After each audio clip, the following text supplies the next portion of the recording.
Welcome to the Real Deals Real Estate Podcast, where you'll learn about buying and selling homes and how to invest in real estate. Now, here's your host, Donald Torrence of JAVE Real Estate. So good day, everybody. Thank you for joining in. Those who don't know me, I'm Donald Torrance. I'm a real estate investor, been investing for over 30 years. I am with my co-host, Dr. Cynthia Ware, we're going to talk about the pitfalls of a new investor. So we're gonna actually try to cover some information today that would actually help a new investor get going, and talk about some of the fears and the struggles they may have. Mhm. Um, you want to uh, tell them a little bit about your background, Okay. Cynthia? Okay. So my name is officially Dr. Cynthia Ware in internal medicine uh, as a physician. And I also am a real estate investor, learning and turning into a real estate redeveloper. And the reason why I use that name is that I'm looking at the community opposed to one property at a time, um, and grow from there. I have rehabbed a few properties, um, starting at age 19. And I learned that I loved it. I love to take something old, something raggedy, such as a building, and make it beautiful. So that's how I got here. Okay. So, for those who are interested in investing in real estate, you have to ask yourself, what are some of the key things that's holding you back? And when I talk to someone who either just starting off investing or have been investing for a short period of time, some of the things that I hear over and over again is Mm. I'm lacking the knowledge, or I'm lacking the funding, or I'm lacking the go somebody to go to as far as when I'm having struggles. So on this Mm. podcast today, we're gonna try to cover some of those pitfalls that you may have, what the younger folks call nowadays bottlenecks that keep you from moving forward, and what are the fears that people have? Because that's more so what it is fears that stop people from moving forward. Uh, Okay. so one of the things that I hear that I want to talk about is the lack of knowledge.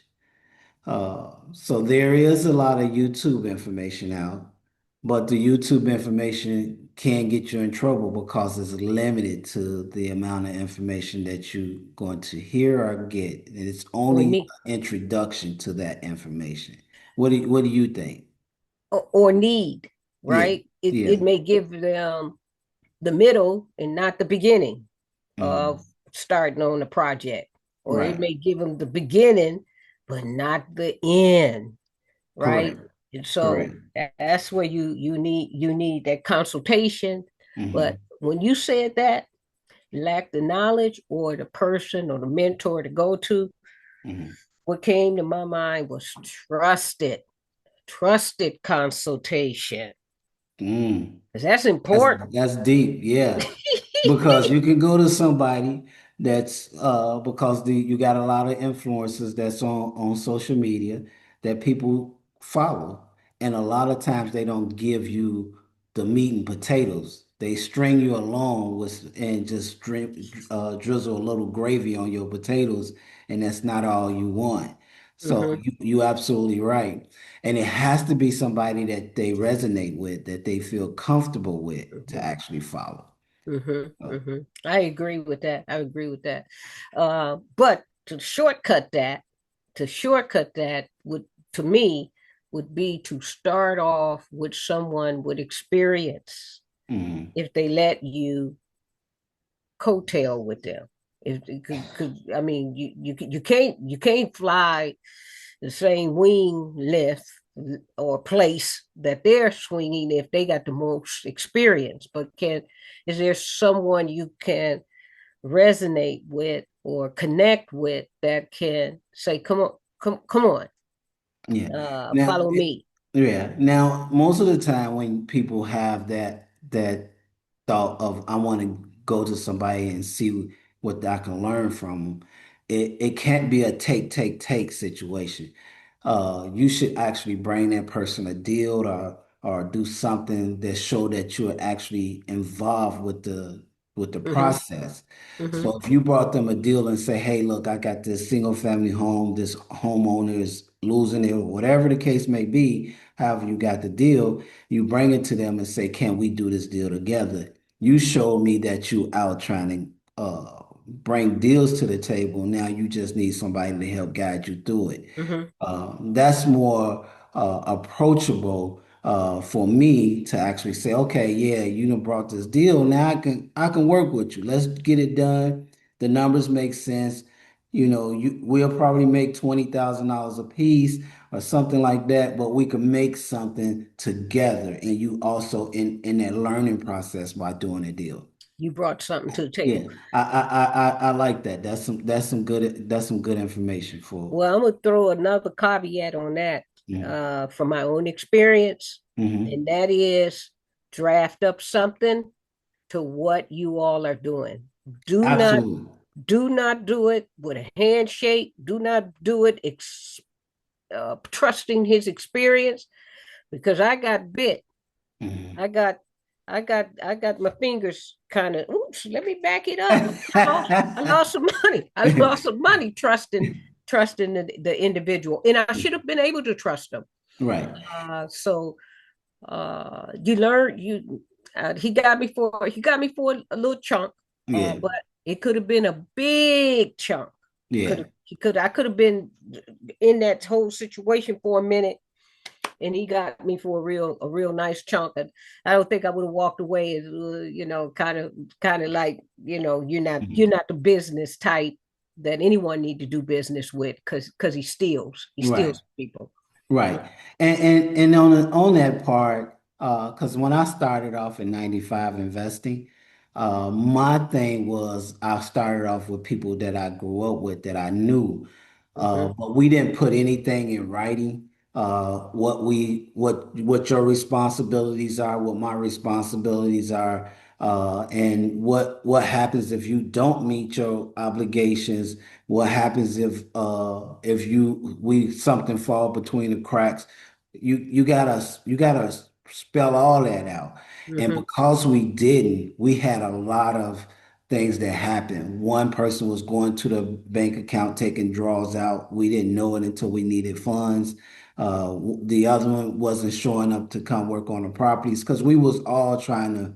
It's our first property. We trying to fix it ourselves Mm-hmm. internally Mm-hmm. because I'm a building engineer by trade, by licensed building engineer. So I'm trying to save the money from paying out to contractors. So we should have had, okay, when you get off work at 6 o'clock, we working to 6 to 9 to get this project done. We should have said, okay, this is what you're gonna be doing. You're gonna hang drywall. You're gonna do the mudding. Everything need to be spelled out, and if you don't, you're gonna have a disaster. Yeah, yeah, yeah. It's just like when I actually, my first property, I was 19 years old. Mm, Okay, and I was going to college, Wayne State, in Detroit, Michigan, and I had got laid off from working at General Motors. mm, I got a service contract. For some reason, I wasn't even connected to I think the United States was in a recession. Uh, General Motors was giving a service contract out, and I got a check for like $12,000. I bought a mm. house. I bought a HUD house with it.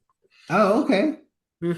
My friend's boyfriend was a contractor. She said, get Wayne to fix your house up. Hey Wayne, walk this house with me.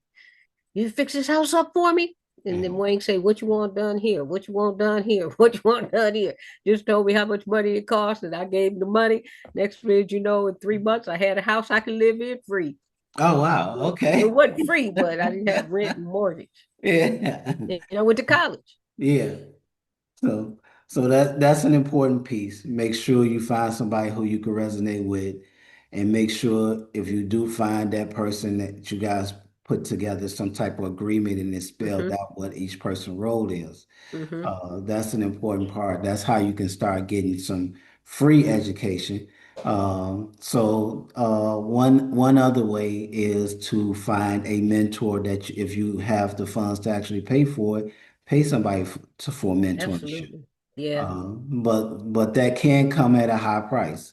Uh, Make sure that that person you are actually going to be paying for mentors to mentor you actually knows and they actually are still doing deals. You don't want somebody that's hadn't done a deal in 20 years. You want Yeah. somebody that's actively doing deals. They know what the market is doing. And somebody that's local to you. If you can find somebody local to you, that would actually be better for you because that way they can walk properties with you and you can get an idea on how they looking at properties and what they see and what they think about whatever deal that you're looking at. That's good. That's good. Mhm. Yeah. Mm-hmm. So the next piece is where do I find funding at? How do I Mm. get the funding that I need to actually do a deal? That's the next thing that people come to me and ask Mm. because they get kind of confused on, okay, I found this property, how do I get funding for it?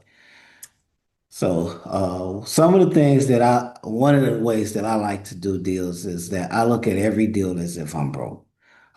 So I have to pull money out of thin air. So, in a lot of times, my deals are funded from the actual property themselves. And what I mean by that is, I will look at the deal, talk to the seller, and see if they would actually own a finance. So that way I can get into the deal. Once I get title to the deal, I can actually turn around and go to a lender and try to see if I can take leverage the property and take the money out that I need to do the renovation if it needs any. Okay. And Ho ho ho. okay, Owner finance. okay, What do that mean okay. to those that So don't on lend? I'm finance, in an owner finance deal. okay. So for That's owner over my finance, head. yeah.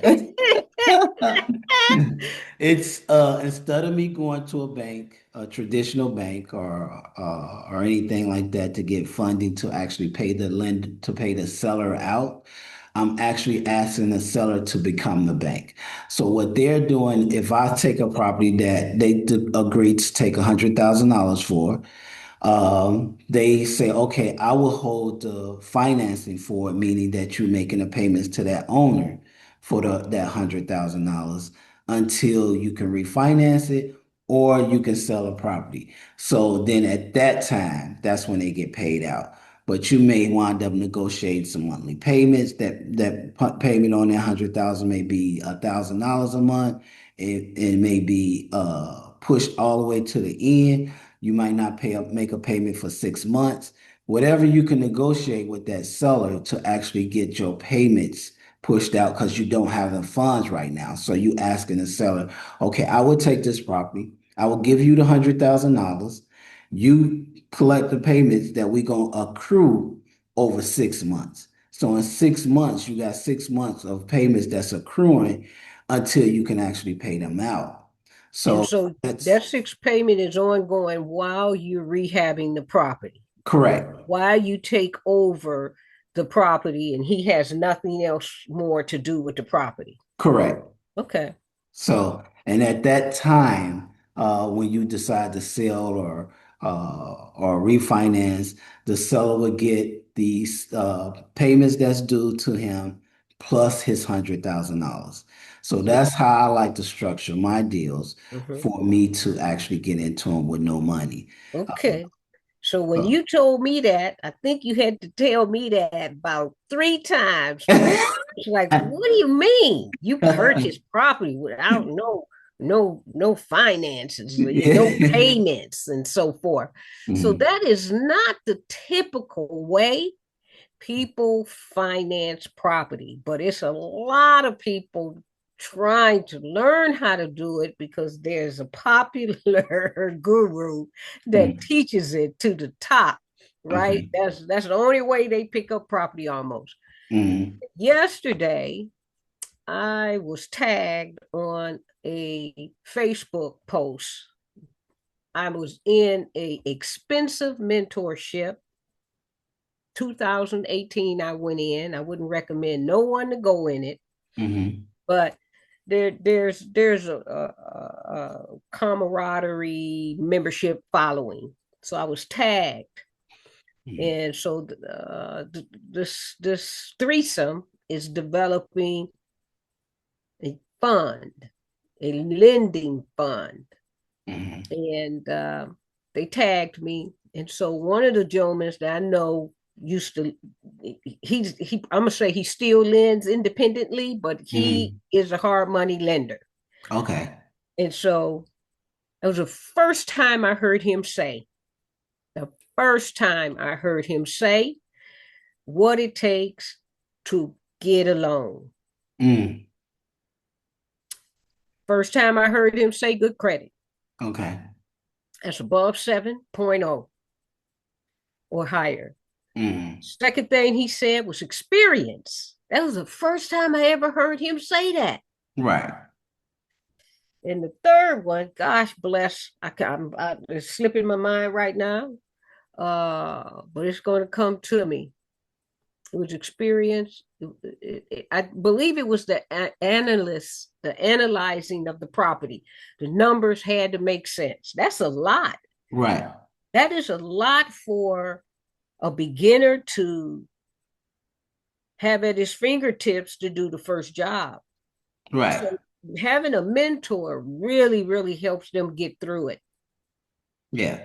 And the thing that most people preach is wholesaling. You hear a lot of talk about wholesaling, and that's how you build up your money. But you when you wholesaling, you cutting yourself off at the knees. So you want to start early on building those relationships with your end lender or lenders for other deals. You want to find out what their guidelines are. You want to find out if they do credit scores in the 500s, 600s, or the 700s. You want to find out, do they work with new investors that don't have any experience? Because Mm. there are hard money lenders who, when I say hard money lenders, I'm talking about lenders who base the loan off the asset itself. They call asset-based lenders. Those lenders really don't care about your credit. They care about the deal more or less than to actually look. They will look at your credit, but your credit is not the key factor in the deal because they thing is if you default, we taking the property, we're gonna finish it and we'll sell it. That's what most asset-based lenders will do, and it's another way for somebody to get in to actually start doing deals as well. Okay. Yeah, that money piece is Yeah. That's okay. that's the yeah. That's the hard part people can't get over. So Yeah. So you mentioned we I mentioned hard money. We end up classifying many times what they need.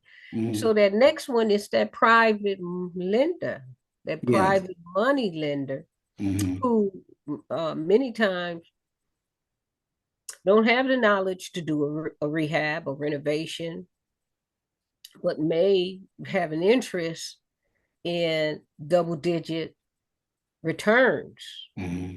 Uh, may want to look on the outside to see the project get done and may not want to see the project get done. They don't want to be involved in it at all.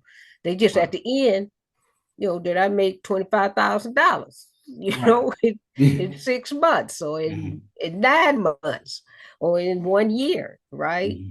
And depending on what the amount of money that they loaned. Right. Um, And those people, because people will act like private lenders are this mystical person. and a lot of times they could be right next door to you. Ooh. They just need to be introduced to the concept, and you need to be able to explain to them what private lending is. Yeah. Uh, we're starting to do some more education now on private lending so people can actually understand and take that opportunity to learn about what Hmm. private lending Hmm. is. So a private lender is just an individual who have some money in a 401k or IRA or a savings account, and they're looking to get a better rate of return. So if they're getting like 3% on some mutual fund or whatever, Hmm. Or the bank minus only, seven, yeah, -7 in the savings, right? yeah. Woo! My So they're money is looking to get saved. that better return. Yeah. Yeah, 10% is a Yeah. whole lot better than 3 and -7. Yes, Right, sir. right. So those are the people who are looking to become who you get into actually turn over into private lending. And it's actually a win-win for both because now you can close faster on your deals. You get all the funds that you need to do the purchase and the renovation. And without going through all the red tape of trying to make sure you got decent credit, making sure that you have to wait for appraisal to come back, wait for inspections to come back. You can actually move that property a lot faster with private money. And the benefit to the private lender is they get that big rate of return. Hmm. Hmm. And So then they could be passively involved in real estate, absolutely. right? And Yeah. then they can also leverage up to say, hey, can I actually be 25% in the Mhm. next purchase? Or Yeah. if I find a property, can I be 25% in as equity and I'll still put up the private money for it? I mean, they may want to get a little bit more involved to learn how Mhm. to do this themselves, Yeah. right? And you can structure it so many different ways as a private lender, as an investor, talking to a potential private lender. There are Mm-hmm. so many different ways you have that you can structure it. They may want to be an equity partner where they get that percentage when you sell or refinance. They may want to just get that percentage of the monthly spread every month. They may even want to actually say, okay, I want to help you because I want to learn how to do the deal. So I'm gonna put up the money and then let's split the proceeds 50-50. So there's multiple ways that you can structure a deal with a private lender. It just depends on what your goals are Right. and what you guys work out. Right. Correct. Right. Okay. I love that. I love Mhm. that. And then I need to mention this to me is the most important. I learned this from working with that one person that bit my fingers off. Okay. Mhm. And that is time is money. Right. And so Right. what he showed me is sometimes if you have the money, right? Hmm. You could put two general contractors on a job. Uh, and and even though they say, okay, two general contractors in the same space is difficult, right? Right. Not Right. if I'm paying you, Right. okay? Right. Not if I'm coming to the place from time to time. We're not having that Right. that foolishness and that uh, uh, controlling issue of space. No, we all human, Hmm. yeah, and we can all work together, right? Not if Right. I'm paying you at the end of that week. We gonna work together. Right. Uh, but that what I was saying is that time can be decreased to save you money in the rehab. So if I use one general contractor, and he Hmm. takes him 4.5 months to 6 months to do the job, and I put two contractors in that space on that on in some kind of structure. There's that Right. we got our itinerary of what we're doing each week, what Hmm. we're expected to accomplish each week. And if we are following that and we can finish that in 60 days, 65 days, 75 days, opposed to 6 months, I save money Right. a lot of it. So, and there's a couple of things that I like to put in place to actually control that. One is for every $1,000 that you spend, it's a day.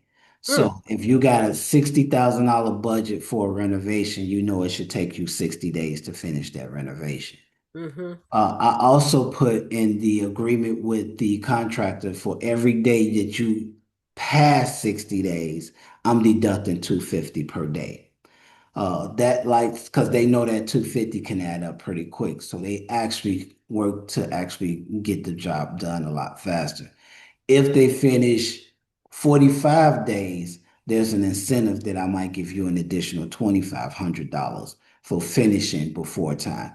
So it's just basically how you want to structure it with your contractors to make sure you keep them on point because they would take their guys and go do another job and have one guy at your job so they could say they still doing work at your property, but you just pulled your crew and that's what's lagging me behind. So you have to Yes, I'm manage your glad you brought contract. that up. Yeah, I'm yeah. glad you brought that up. Because I was while you was talking, I was going to say, hey, have you ever had a contractor issue? Yeah. So, and one thing that it's like a golden rule with contractors to ask for 50% down. Uh, No, we the can't do first that. thing out my mouth was, okay, that's great. Can you tell me what the 50% down is for? And with me, I buy all the materials, so I don't let them buy material. I tell them to give me their material list, and then I have the material delivered. So they won't get that additional upcharge on material. Mm-hmm. Mm-hmm. So if I'm buying a material, what's the 50% up front for? Most of the time they tell you, oh, it's for me to have money to pay my guys, and for us to start the work. Great, great. This is the United States, right? So where do you work in the United States that you get paid up front before you actually do any work? No job that you go to gonna pay you up front. You're not gonna pay your workers up front. You're gonna give them money up front. So realistically, you want to take my money and go finish another job that you got paid for that you ran out of money for. So I Mm-hmm. don't do the upfront, but what I'm willing to do for you is the day you all start and I see you have completed a substantial amount of work, I may give you a third down. And I give you another third once you pass 50%. And I give you that final third once you complete it. Contractors do, because they constantly getting paid throughout the project, they kind of like that a little better once you explain it to them that this is why you're doing this and it's to actually give you money throughout the project. Mm-hmm. But I'm not giving you 50% up front. Mm-hmm. So So I want you to be ahead of me. I don't want you to be ahead of me, and then now I'm trying to catch up with you to get you to come do my work. I rather okay. for me to be ahead, and then you catching up to me to get some more money. That's keeping you in control of your project. Mm-hmm. I am so glad you mentioned that because that is a boomerang that Mm, could drown a project. right. And that's the general contractor. Yeah, absolutely. Okay. Absolutely. In my early days of not even in my early days, just I think just my last two contractors, sorry, my second from my last uh rehab was a two-family flat. I went through and I was doing it virtually. Mhm. First one virtually, and that wasn't family. The other one was my dad and my brother, Oh, but okay. this one was new people. But I knew everybody pretty much on the street, Hmm. right? And so I went through seven contractors, Okay. and uh, Detroit is a special place to rehab. You Mm-hmm. know, they got all these houses that was empty, over 1 million. That was empty, ransacked by, I call them human rats. Don't beat me up for it, but Right. they was some human beings went in there tearing everything that could, if it looked like the screw was coming out, they was pulling the rest of Yeah. it out, right? I mean, I'm talking about toilets, I'm talking about everything. It Right, was right. awful what they did in Detroit. Mm-hmm. Um, and everybody you met stated that, hey, I'm a contractor. I'm a Mm-hmm. contractor. Listen, Right. yeah, I'm a contractor. I've been doing it Yeah. 10 years. Yeah. But that wasn't the way to get the contractor. The way to get the contractor was referral. Absolutely. Yeah, you got to come through. What do you know about this guy's work? You know Right, what right, right.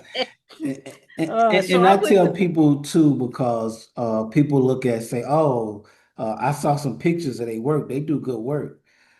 I could take a picture of something and make that picture look good, yeah, and then say this is the picture of some projects that I've done. yeah, You want to actually go out and walk projects that they've done. You want to actually lay your eyes on the work. You want to actually talk to the people that actually had work done by them and see how they feel about it. hmm, You just can't trust a picture. Uh, yeah, you see some of these pictures that's online. Just think about realtors that's selling a house. They take these great pictures, and when you go see the property, you be like, wait, the picture didn't show this big old hole in the wall. The uh, picture didn't show this mold. So it's wow, good to go out and see the place that they've actually done. yeah, yeah. And then I had a general contractor my sister referred to me. You know, this guy did the drywall in my house, blah blah blah. She had a roof that went to leaking, right? And so he came to across the street to the two-family flat, right? Mhm. And he said, what you want done? I said, I want you to walk the property and put what you think needs to be done. Okay. And you got any questions? I'll answer them for you for the best of my ability. But I knew my property pretty well. Mhm. This guy came up with a $4,500 list. I said, let's walk the property for the list. Mhm. Okay, so there was some kind of fire in the house, in the bathroom, and I'm not sure, it was electrical, right? Mhm. And so I had a electric the electrician actually showed me. He said, "Hey Cynthia, I'm gonna show you this. There was a fire, blah blah." I said, "Okay, just fix it. I mean, let's get my wiring right and so forth. I don't know." So what we did identify that they had 3 pieces of drywall all together Mm. on one wall, Oh, right? wow. And so my man wanted to fix it. He said, I want to knock this down to one drywall. And I said, for what reason? He said, oh, this is for it to be cold. I said, how the heck the inspector going to even know it's 3 walls there, or 3 pieces of the drywall? Right. He And got to take the cap off the electrical uh uh plugs or mhm. switch to be able to, and he's not going to do that on every wall. I've never seen one inspector do that on every wall. So And- why do I'm going to pay you $2,000 to bust down this wall to make one wall? I right. said, these 3 pieces of drywall going to stay right here. We going Yeah, to keep this. yeah. And that's the common sense. Part of it is common sense. So you can, some things don't sound right to you, it's not right. All Right. the time when it comes to this industry. So just be aware of that as well. That's a good point to bring to people, is to for them to just use common sense on a lot of Well, and then another thing that you could do on top of common sense, okay? Because I may not have the common sense. I'm not a general contractor. I'm an internal medicine physician, right? right, right. But my dad taught me a lot, really. Mhm. I used to do rehabs with him at 19, 20, and 21 before I went to medical school. But another thing that I found myself doing, because almost every last one of my general contractor took the project and found the problem. I got a problem here. It's Right, gonna be right. no money. Ooh, ooh, ooh. I said, write it up. I want you to write it up. I started that because I just noticed this pattern here. Okay. Okay. So write it up. And what before he even probably get the paperwork back to me, I got another contractor looking at that crap he just said. Right Mm, now, let me see what you wrote up. Let's walk it, and let me tell you what I learned about it. okay. Okay, you get fired. I'll Yeah. pay you Friday. Right. See you, and you got to be a contractor can kill your whole rehab. Kill Right. it. Yeah.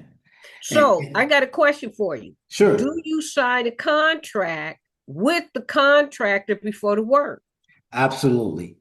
And how about Uh, liens? Is there I, any information about if you guys come across something with a disagreement? Because they put a lien on the whole so they have renovation to to. stop it. That's why I don't do the 50% up front, because if you have to fire that contractor, they ahead of you. So now they got your money. Now you feel like you trapped because you just got them half of the rehab budget. Yeah. So if I need to fire them, they don't get any more money for what's the difference I owe you? I need you to sign off on this waiver that Yes. you've been paid in for. So waivers are important. Not only are waivers important, but the contract itself is important. You have to Um, spell out what does everything, because they would call themselves putting in a change order, and that change order just added another $10,000 to your budget. So you want to make sure that you got it's change seven to their orders and all pocket. that stuff. Change orders need to be approved. They can't just do them because they'll do it and say, well, we thought it was best for the project, so we just did it. Uh, you don't even know you got a change order until they send you a bill for it. So all change orders need to be approved. You need to also tell them about the deadlines. And I always ask, how long is this going to take you? That's it. Okay, now you said it's going to take you 60 days. I'm putting that in this contract. So I'm not signing your contract, you signing my contract. You Yes. won't sign my contract, then you're not somebody who I need to work with. You just told me up front we not gonna have a relationship, so I'm cutting it off right now. So there's gonna be signs that's gonna tell you who not to work with. Hmm. You need to listen to those signs and not ignore them and thinking you can make things better. So that's important too, in the process. So, but Cynthia, I think we got him a lot of information to go over and think about. I think this should be some helpful information we have Yeah. for individuals newer experience. And what do you think? Oh, I thought it was great. Okay. Really. Um, we talked about a lot of pitfalls that I hit, Right, and right, really, I'm in one. So right. after I get past this pitfall, this gonna be a real nugget for Mm. someone. Yeah. And you're helping me out with it. So hopefully, we'll be sharing on that Right. in a couple weeks. Yeah. So, thank you guys for joining us. Cynthia, tell everybody where they can find you and follow you, those who are interested in linking up with you. Okay. So my IG is just Cynthia R. Ware. It's like it's up there with my identity. Mhm. Put an R in between Cynthia and Ware, Cynthia R. Ware. And it's the same also on Facebook. And it's the same on LinkedIn.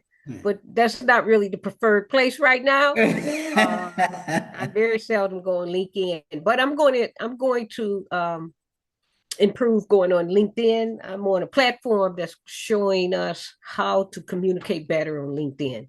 Okay. And LinkedIn is an awesome place to acquire relationships. Okay. And those who may want to talk to you about lending, what states are you currently operating in? Oh, I'm in Missouri and Georgia, Florida. And when I went to visit my cousin, I looked at distress houses in Alabama, Okay. central Alabama. I think I'm gonna pull the trigger on one. Okay. So those of you all who wants to become a private lender or want to liquidate some properties in the state she's just mentioned, reach out to her. I'm in Indiana, Illinois area. Uh, I'm also looking for additional private lenders. I'm on all things social media, Donald Torrance. If you put my name in a Google search, I'll pop up on all things. And that's how you can find me. I want to thank you guys for tuning in, listening to us, and hopefully that you find this information valuable, and share it and like it so we can get more content out there to you guys. Oh, yes, yes. Share it and like it. Yeah, I'll be honest. I've had to improve on my YouTube shares and likes because I'll be so intense into the program. But I yeah. got to do my part and Right, right. share and like Um, and subscribe. Share, like, and absolutely, subscribe. Hmm. absolutely. Thank you guys. The next one, we'll talk to you then. Thank I you. enjoyed. Thank you. All right. Everybody have a great week. If you want to hear more stories and tips about real estate, foreclosure, and private lending insights, hit like and subscribe now.